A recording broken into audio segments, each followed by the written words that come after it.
Okay. You rolling? Okay, so I'm here to do my first early review of the Cub Cadet ZT1 42-inch deck mower. We just hit just went a little past the 5 hours. I just did the first oil change, the break-in oil change. Actually, we'll post that video too. I don't know if it's worth watching, but maybe somebody will watch it. I don't know.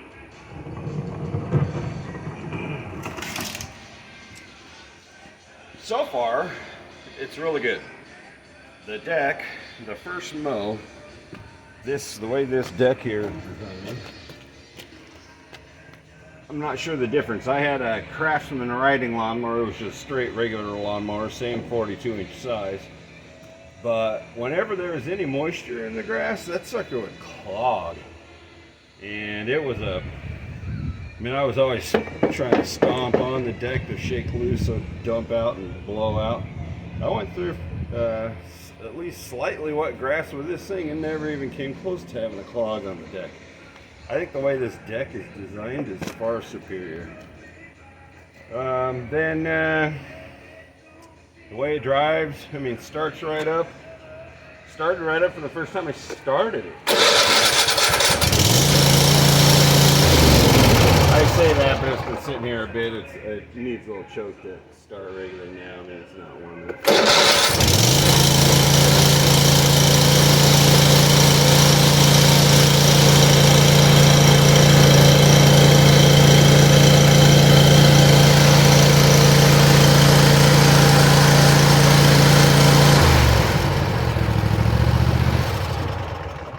You're supposed to put it all the way down and then stop it. And then when you put it back up and start it, it should start.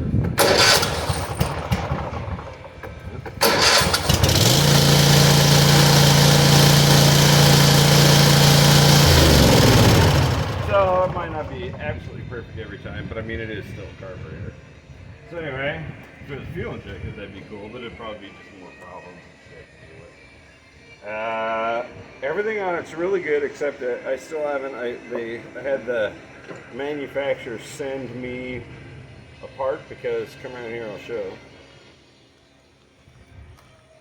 They left a bushing out down here on this inner side, and this moves when it shouldn't move, and it's right up against the metal here instead of being like up here where it should be. And you can see that from this side.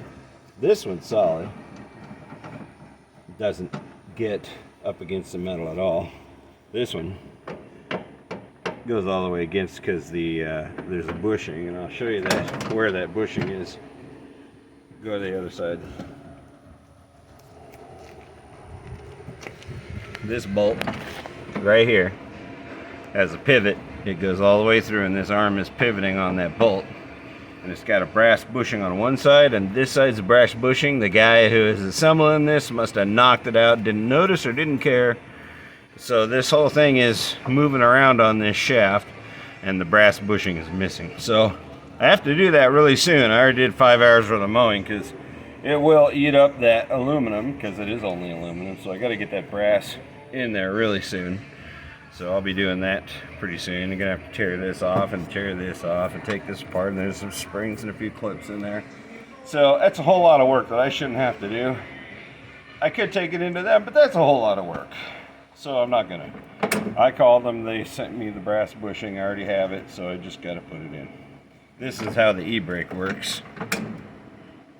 Puts on the e-brake. So anyway, there you go. This is where the gas tank is. It's pretty good size. We have to fill it.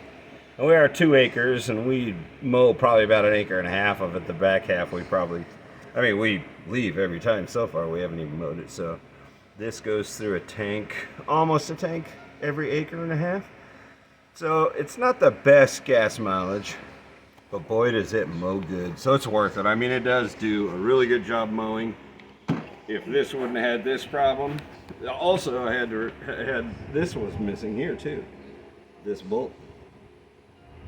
So I had to put this in myself too. This is just a shield, but it was moving, so that was kind of bad too. So for how it's working, the differentials are working good. However, I am going to change out the differential fluid from a heavy 10W50 is what they're saying to use now. Even Cub Cadet is saying to use the 10W, or the manufacturers of the differentials are saying to switch to a 10W50. I don't know what they have, it's probably 1030. So they're a little noisier, but I've had looked at videos and articles about people who have switched it out to a 10W50, which you have to use this one of these suction tools here.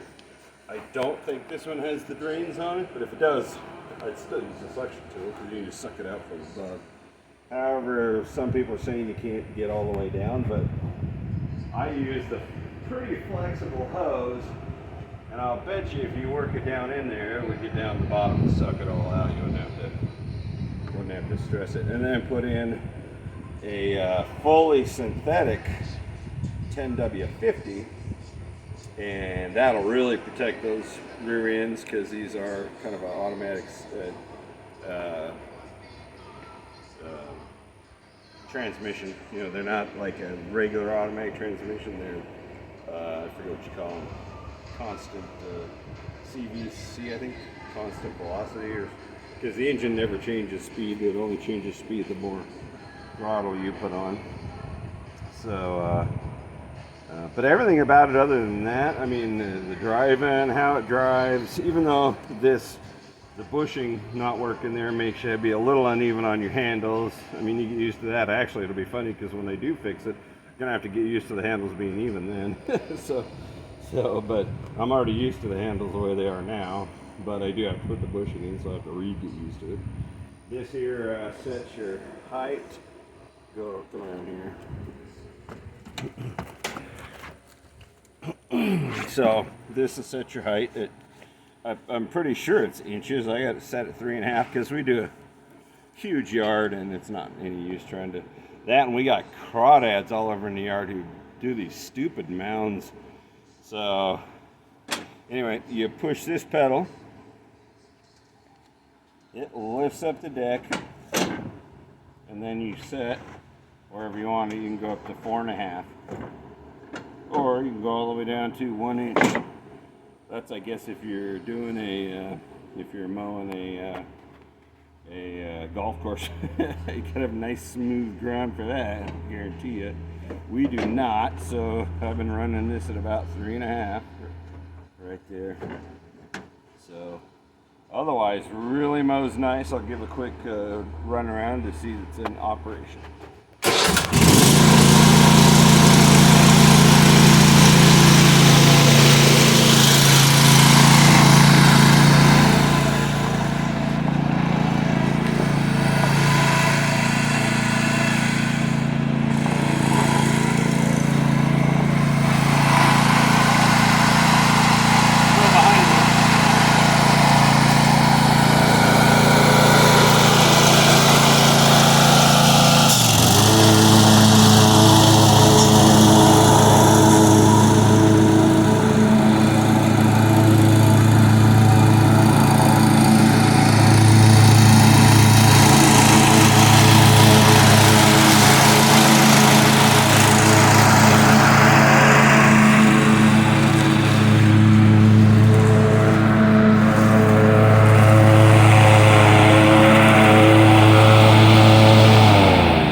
So yeah, boy, easy maneuvering, and the deck doesn't clog like my old Craftsman did. So this is a great mower, and it would have been perfect if it wouldn't have had this bit screwed up. So this really is a -1 star. That never should have got. They should have somebody inspecting this stuff. Should have somebody at least sit down on every mower and drive it around in circles before they stick it on a pallet. But they didn't. So this thing got through, and that's crap. So 3.5 stars out of 5 because of that. Would have been 5 stars straight across, but that is a significant job. Who wants to pack their dang lawnmower, take it to a dealer, or have to take it apart and fix it themselves? So -1.5 stars because of this joke. Other than that, the rest of the mower seems to be great. The Kohler engine seems to be great so far. I will do another review at the next oil change and tell you how it's still going. And that's it. Have a great day. Give me a thumbs up.